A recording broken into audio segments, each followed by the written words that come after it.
bonjour, je m'appelle Fabienne Jacob et j'ai écrit 3 livres, un recueil de nouvelles et 2 romans. Et je vais vous parler d'un extrait de mon 2e roman qui s'appelle Des Louves. Et c'est un extrait sur le commencement, puisqu'on avait dit que le thème était le commencement. Alors, au commencement était le verbe, comme chacun sait, mais pour moi, au commencement était plutôt l'enfance. L'enfance, c'est la matrice, c'est la base de tout chez moi. Et j'ai donc choisi un texte qui est relatif à l'enfance et qui se passe dans une cour de ferme, dans un petit village lorrain. Et c'est de cette matrice que tout est sorti, à mon avis, mon désir d'écriture et peut-être bien mon désir tout court.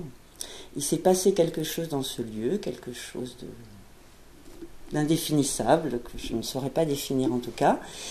Et les choses n'ont plus jamais été les mêmes après, selon moi.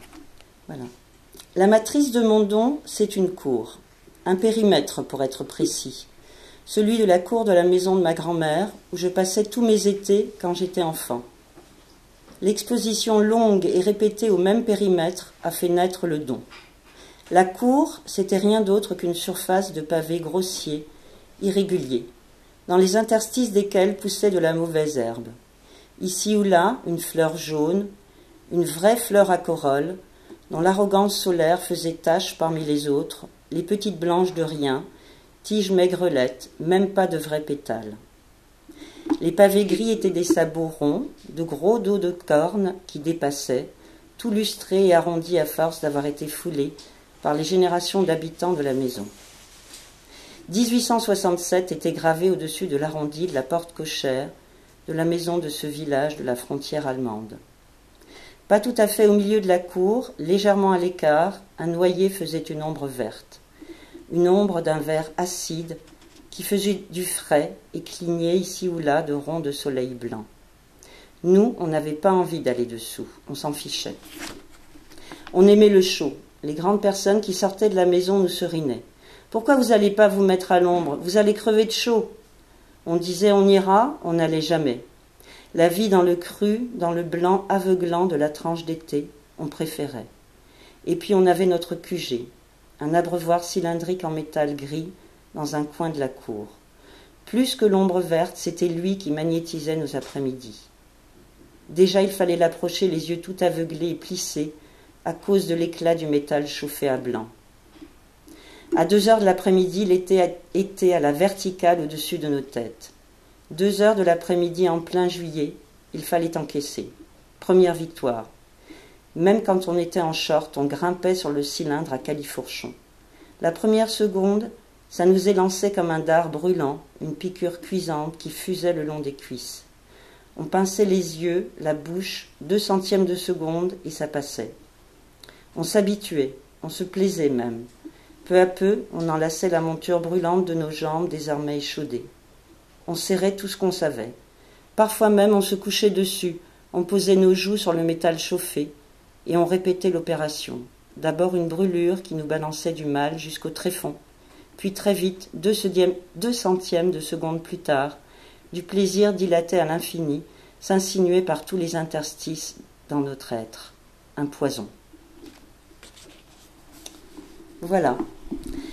Donc je vais vous dire un petit peu comment j'ai écrit ce passage. Et je voulais d'abord vous dire que c'était ce passage, du moins, tous les extraits de mes livres ne sont pas autobiographiques, mais cet extrait en tout cas l'est très largement. C'est la petite fille qui a grimpé sur le cylindre métallique, c'est moi, dans la maison de ma grand-mère.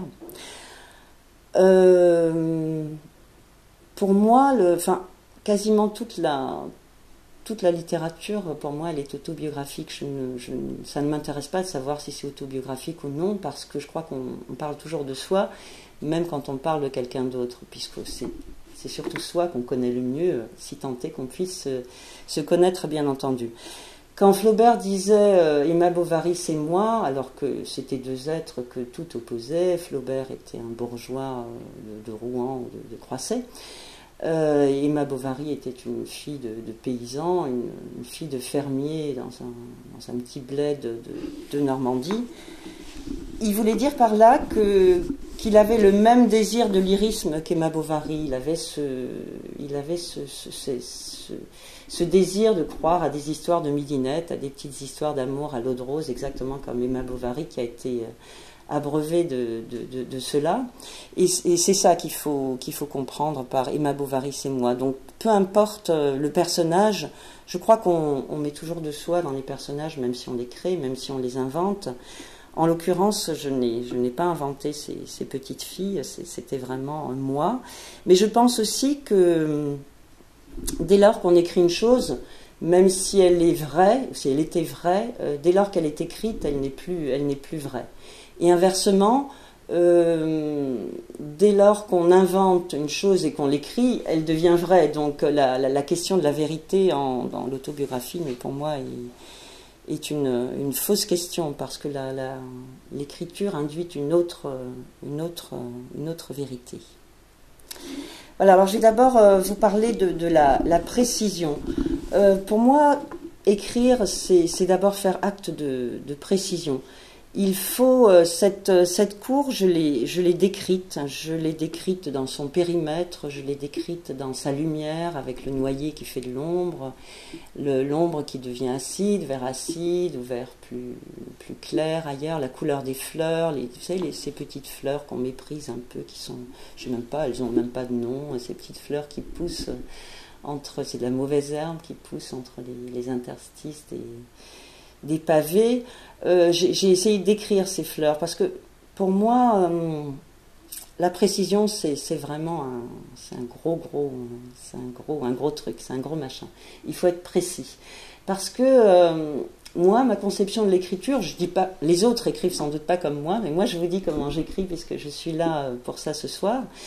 J'essaie de faire comme si j'étais un cinéaste. Et un cinéaste, il a quoi? Il n'a pas l'intérieur, il n'a pas l'intérieur des gens, il n'a pas la psychologie, il n'y a pas de caméra qui va dans l'âme, si tant est qu'on puisse définir où est l'âme. Il a que l'extérieur. Et moi, je fais comme un cinéaste, je ne montre que l'extérieur, et c'est par l'extérieur que j'essaie de montrer l'intérieur. Donc, pour moi, il s'agit d'être précis et de donner des tas de notations assez extérieures, des notations de description qui vont toutes compter. Je disais ça pour le cinéma, par exemple, on imagine mal un cinéaste dire, je sais pas, montrer un personnage triste et mettre une pancarte en dessous, personnage triste. Le cinéaste va montrer, je sais pas, la tristesse, elle va sointer jusque dans la toile cirée, il va montrer un personnage qui va regarder par la fenêtre, même le ciel sera triste, enfin je sais pas, il va montrer la tristesse d'une façon ou d'une autre, puisqu'il n'aura pas, encore une fois, la caméra, elle ne descend pas dans les organes, elle ne descend pas dans l'esprit, dans l'âme, ou dans je ne sais quoi.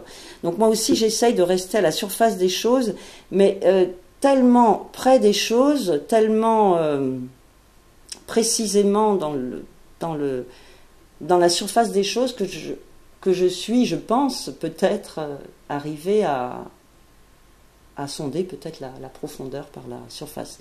Du moins, c'est ce que j'ai l'ambition de faire. Je ne réussis peut-être pas toujours, mais c'est ce que j'aimerais faire en tout cas. Voilà. Alors, il s'agit de montrer. Donc, montrer, ça veut dire qu'on va se servir des sensations et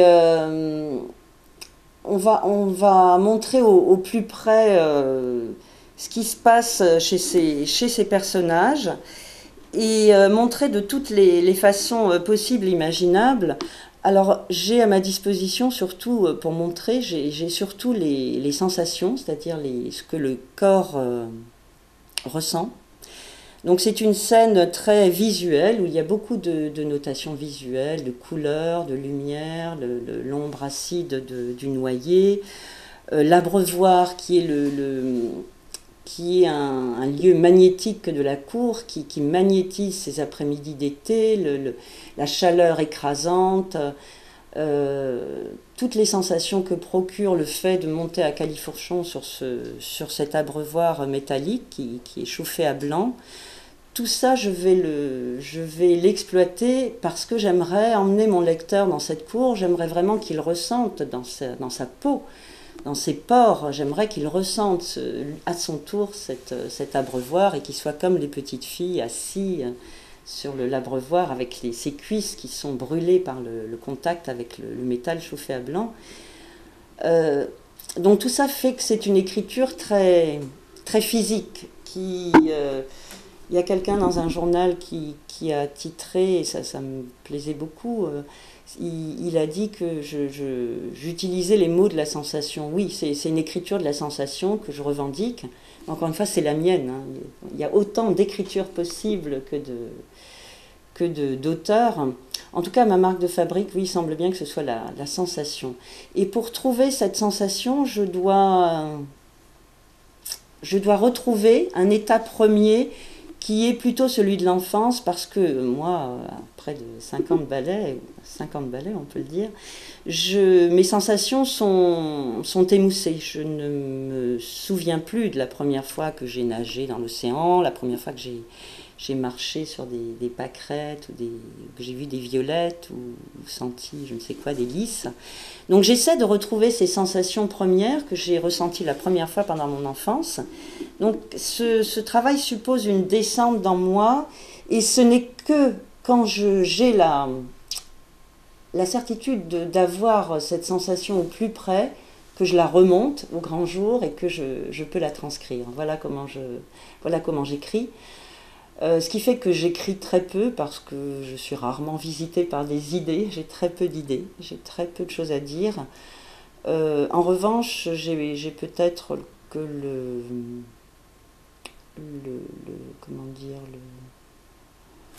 la surface de la sensation est peut-être un petit peu plus riche chez moi que celle des idées, que celle de l'intellect, donc c'est mon domaine, voilà, la sensation.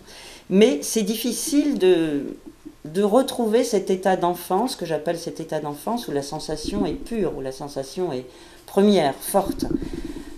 Tant que je ne l'ai pas, ça ne sonne pas bien, le récit ne rend pas le son que je veux, donc je me trompe, j'arrête et j'attends que ça revienne. Ça vous semble peut-être un petit peu médiumique ce que je raconte, mais voilà, c'est les arcanes de la façon dont j'écris. Et voilà.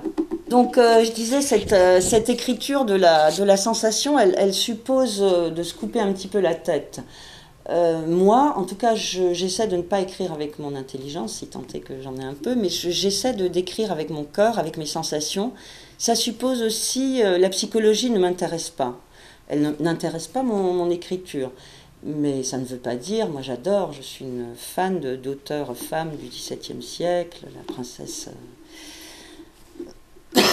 la princesse de Clèves, entre autres.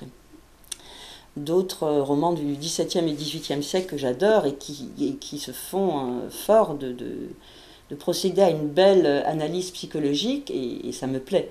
Mais moi, c'est pas mon truc. Je ne descends pas dans mes personnages, je reste à l'extérieur, je reste à la surface, et c'est par cette surface que je vais essayer de les sonder.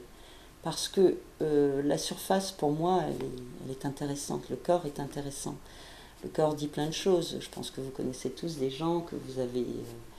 dont vous avez eu l'intuition uniquement en les regardant marcher, en écoutant leur voix, en regardant leur gestuelle.